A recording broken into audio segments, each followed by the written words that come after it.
दोबारा बोला आप थकी। देखिए चैप्टर है हमारा बल युग्म आघूर्ण चल कुंडल धारामापी। चुंबकत्व में अपने आप में एक बहुत महत्वपूर्ण तथ्यों का समावेशन लिए चैप्टर है और आगामी प्रतियोगी परीक्षाओं के और बोर्ड एग्जाम के दृष्टिकोण से भी बहुत ही महत्वपूर्ण है। इसमें हमारा क्या है, इसमें हम 2-3 तथ्यों पर बात करेंगे कि कौन कौन से तथ्य बहुत ज्यादा एग्जाम में पूछे जाते हैं और क्या इस चैप्टर की सारांश से समरी हो सकती है संक्षेप में। उन सभी विषयों पर एक बार हम 1 by 1 बात कर रहे हैं। सबसे पहले है बलयुग्म आघूर्ण। ये बलयुग्म आघूर्ण क्या होता है? जब मैंने आपको बताया था कि किसी भी कुंडली पर या किसी भी ऑब्जेक्ट पर, ठीक है, कि किसी भी कॉइल पर या किसी भी निकाय पर दो बल के जोड़े काम कर रहे हो उन्हें बोलते हैं बलयुग्म, ठीक है, आघूर्ण। यानी बलों के जोड़ों को, पेयर ऑफ द फोर्स या couple of the force is called die force is called torque. अंग्रेजी में से टॉर्क बोल देते हैं, हिंदी में से आघूर्ण बोल देते हैं। अब देखिए मैंने आपको बताया था जब भी करंट किसी भी कंडक्टर से यानी चालक से होकर के बहेगा तो वह अपने चारों ओर एक मैग्नेटिक फील्ड को जनरेट कर लेगा, ठीक है, चुंबकीय क्षेत्र को जनरेट कर लेगा। जब इस चुंबकीय क्षेत्र को एक समान चुंबकीय क्षेत्र के अंदर लेकर के जाया जाता है तो होता क्या है कि एक तो पहले से चुंबकीय क्षेत्र जनरेट है उस कॉइल में, पहले दूसरा और अपने आप इसमें जनरेट हो जाता है इसके प्रभाव में, धारा के प्रभाव के कारण। तो क्या होता है, चुंबकीय क्षेत्र में जब भी कोई धारावाही चालक जाता है उस स्थिति में इस पर आकर्षण या प्रतिकर्षण बल का अनुभव करता है। ठीक उसी प्रकार से जैसे एक चुंबक के संपर्क में दूसरे चुंबक को लाए जाने पर एक सिरे से वह प्रतिकर्षित जबकि दूसरे सिरे से आकर्षित करते हैं। अब ठीक उसी प्रकार से हमने क्या कर दिया कि चुंबकीय क्षेत्र में इस धारावाही चालक को रख दिया, इस पर दो बलों के जोड़े काम करेंगे जिसे बलयुग्म आघूर्ण कहेंगे।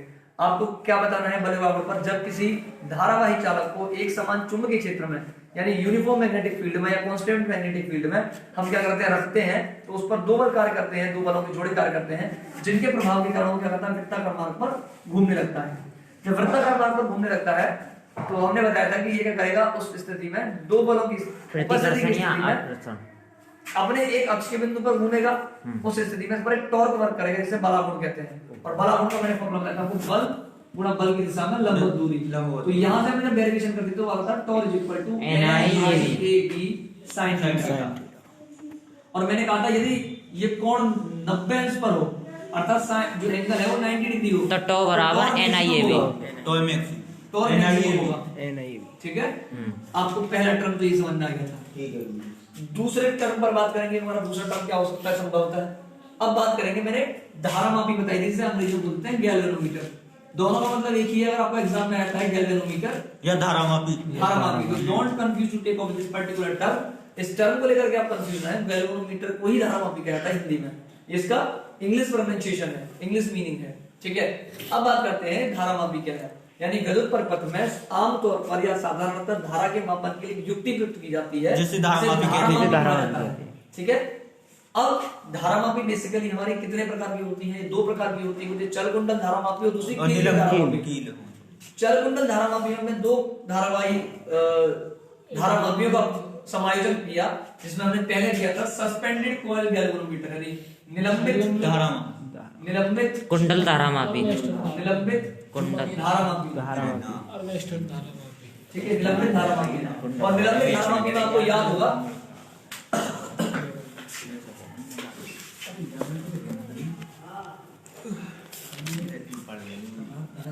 निलंबित कुंडल धारामापी। देखिएगा निलंबित धारामापी में क्या था, हम क्या करते थे, एक स्प्रिंग लेते थे, स्प्रिंग के सहारे एक इधर मरोड़ टूटी हुआ करती थी जिसे हम क्या बोलते थे, जिसे हम क्या बोलते थे, टॉरिजनल लिक्विडिटी बोल देते थे, ठीक है। यहाँ पर आपका फिर एक स्प्रिंग होती थी, यहाँ पर आपका एक दर्पण होता था यानी मिरर होता था, लेंस होती थी, ठीक है, ये स्केल होता था। यहाँ पर इसका संबंध किससे होता है,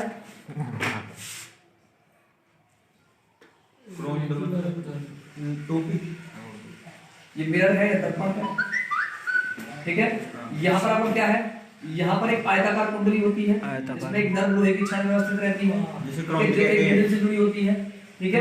इसके बीच में एक दो शक्तिशाली चुंबक लगे होते हैं जिन्हें हम नाल चुंबक भी कह देते हैं, ठीक है, सर्व चुंबक भी बोल देते हैं, ठीक है। यहाँ पर क्या है, फिर एक स्प्रिंग लगी होती है, इसके बाद फिर एक मरोड़ टोपी होती है, ठीक है, फिर एक स्प्रिंग होती है और फिर धारा को इधर से धारा को प्रवाहित करते हैं, और मैंने इसे बताया था कि इसमें बेसिकली फॉस्फर और ब्रांज धातु का एक तार होता है, और क्या होता है, बहुत महीन होता है, ठीक है, इसे बोलते हैं फॉस्फर और ब्रॉन्ज, वो ब्रांच, धातु वाला हो गए, ठीक है, धातु है, यानी धातुओं का एक तरह से समायोजन है, ठीक है, इन दोनों का क्या है, कॉम्बिनेशन होता है, बातें नहीं। जब इसमें हम क्या करते हैं, धारा को बढ़ाते हैं, धारा के मान को, तो क्या होता है उस स्थिति में हमें पता है जब किसी भी तार में धारा बढ़ाई जाती है, when the electric current passing through the wire, what will happen, the magnetic field will generate around of the wire, यानी जब भी किसी तार में से विद्युत धारा को प्रवाहित किया जाता है तो वह अपने चारों ओर एक चुंबकीय क्षेत्र को पैदा कर लेती है, जनरेट कर देती है, उत्पन्न कर देती है। जब एक चुंबकीय क्षेत्र एक शक्तिशाली चुंबक के सिरों पर काम करता है, उसके बीच में काम करने वाली कुंडली पर कार्य करता है, उस स्थिति में क्या होता है कि इसमें विक्षोभ उत्पन्न होता है, और उस विक्षोभ को दर्पण या मिरर के सहारे या स्केल के सहारे पढ़ लिया जाता है। जैसे जब धारा का मान बढ़ाएंगे वैसे वैसे इसमें विक्षोभ ज्यादा होगा, और यहाँ पर क्या काम करेगा, बलयुक्त आघूर्ण काम करेगा, इस पर क्या काम करेगा, क्यों काम करेगा, एक तो धारा बह रही है तार में, उससे चुंबकीय क्षेत्र पैदा हुआ होगा, और चुंबकीय क्षेत्र के बीच में एक और चुंबकीय क्षेत्र दंड चुंबक के बीच में, यानी ये जो चुंबकीय क्षेत्र हो रहा है, और ये किसके समायोजन किसके बीच में है, दो चुंबकों के मध्य में, और जब चुंबक को चुंबक के पास लेकर के आते हैं तो आकर्षण या प्रतिकर्षण बल कार्य करता है, ठीक है।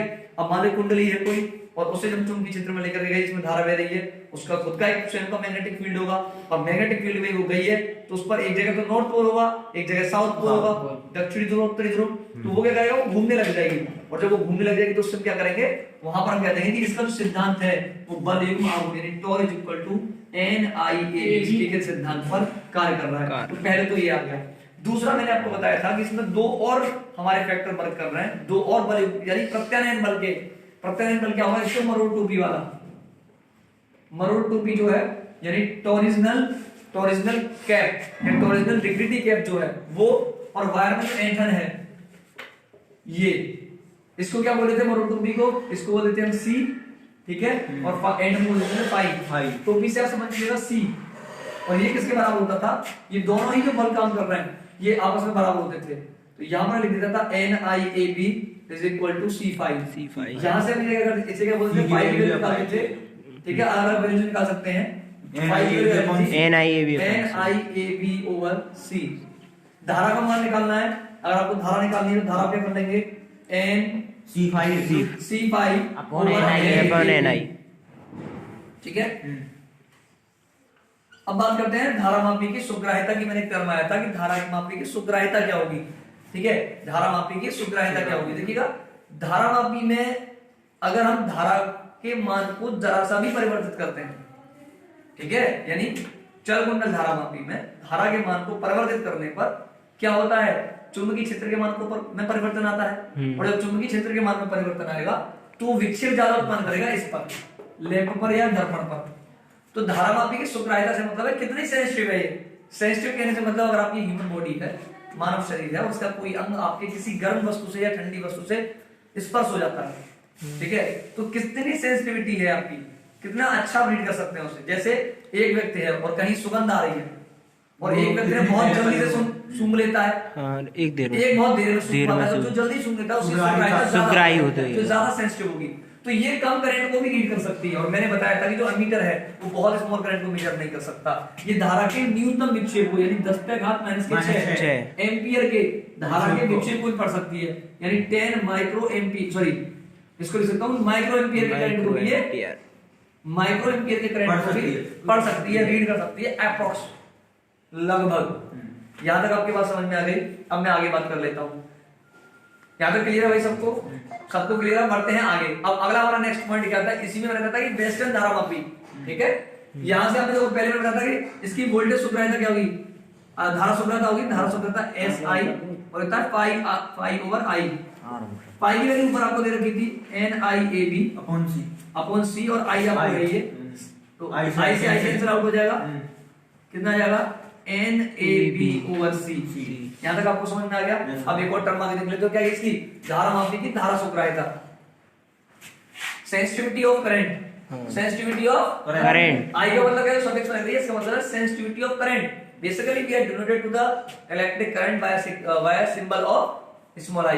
आगे देख लेते हैं धारा वोल्टेज सुग्राह्यता क्या होगी, SV सफिक्स में v आ जाएगी, ये होता है पाई ओवर v।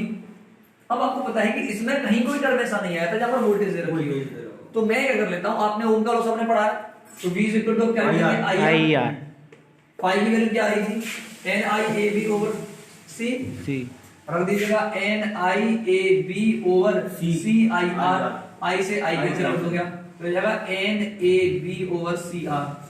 ठीक है, कहने का तात्पर्य यह है, कहने का अभिप्राय यह है कि जैसे जैसे हम धारामापी की क्या करते हैं, जैसे जैसे हम क्या करते हैं धारामापी की, जैसे जैसे धारामापी की सुग्राह्यता कब बढ़ेगी, धारामापी की सुग्राह्यता कब बढ़ेगी, जितना उसमें करंट बढ़ाएंगे, वो हल्के से अमाउंट के इलेक्ट्रिक करंट को भी बहुत इजीली मेजर कर सकती है। हल्का सा चुंबकीय क्षेत्र में परिवर्तन हुआ और वो उसने उसको रीड कर लिया, पढ़ लिया, जबकि एमीटर ऐसा नहीं कर पाता। ठीक है, अब सोचिएगा कि एमीटर की है, हो सकता है आपका डिवीजन दे रखे हो 0.1 0.2, तो ये माइक्रो एम्पियर में मेजर, बेटर कौन सी हुई, ये हुई। इसका एक डिसएडवांटेज ये है कि इसे हम एक स्थान से दूसरे स्थान तक नहीं ले जा सकते। ठीक है, मतलब इसके जो तार है नहीं, इसके टूटने का डर रहता है, और एक चीज सिस्टम से बाउंडेड है, because basically it is bounded with the system, एक सिस्टम में बंधी हुई है। ठीक है, इसे क्या बोलते हैं, सस्पेंडेड बोल रहे हैं, सस्पेंडेड कॉइल गैल्वेनोमीटर, निलंबित चल कुंडल धारामापी। ठीक है, निलंबित चल कुंडल धारामापी, इतना समझ में आ गया, ये टर्म आपको समझ में आ गया, sensitivity of current, sensitivity of voltage. ठीक है, और देखिएगा सेंसिटिविटी ऑफ करंट क्या होता है, क्षेत्रफल बढ़ाने पर बढ़ती है, चुंबकीय क्षेत्र बढ़ाने पर बढ़ती है, फेरों की संख्या बढ़ाने पर कुंडली में बढ़ती है, जबकि ऐंठन बढ़ाने पर कम होती है। और मैंने यही कहा था कि स्प्रिंग क्यों लगाई जा रही है, इसमें ऐंठन कम रहे और उसकी सुग्राह्यता बहुत बढ़िया रहे। अगर उसमें ऐंठन आ जाएगी तो उसकी सुग्राह्यता कम हो जाएगी, इसलिए इसके बीच में स्प्रिंग लगा दी जाती है ताकि ये इठ ना पाए, ऐंठन इसमें न पड़ पाए, इसमें मरोड़ ना आए। ठीक है, are you getting my point और नॉट, आप सबको समझ में आ गया, आगे बढ़ लेते हैं।